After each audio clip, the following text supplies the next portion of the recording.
All communication is going to have four components to it: the sender, the message, the receiver, and the context.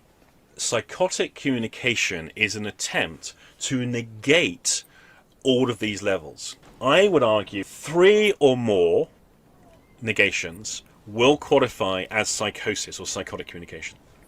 Some people are never self-referential. Some people are constantly denying that's what they meant. Some people never talk from I statement. Some people have pronoun problems, like Holly and John.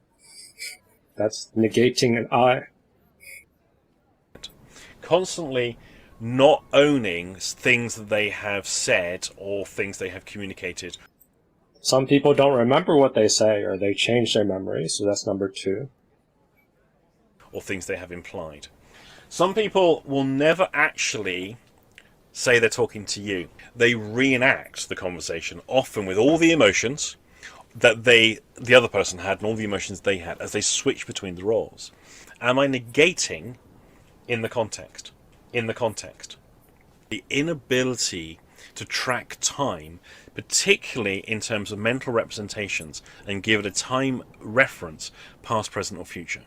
Phrenics is they will have a mental picture that is a anticipation, a fantasy, something that hasn't happened, but it gets encoded not in the future or encoded as fantasy, it gets encoded as memory.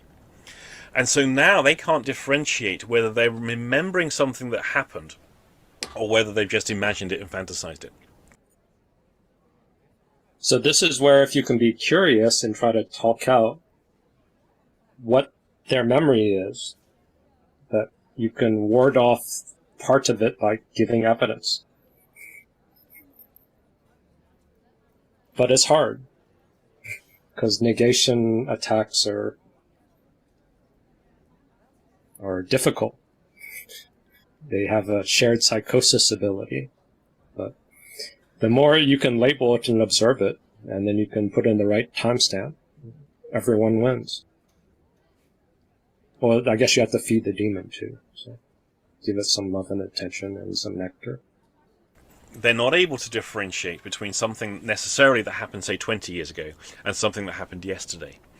So sometimes people will take a memory from a long ago and project it into the here and now. So Deef becomes the abuser of John. Somehow I am equated to some childhood abuser. This feels like the level of hatred that contempt or something. Knockdown Deef somehow is going to get even for his childhood, whatever. As though it's happening now and it's an ongoing issue. And actually, emotionally, many of us do that anyway. We are holding things from the past that are no longer relevant, but we're living them now.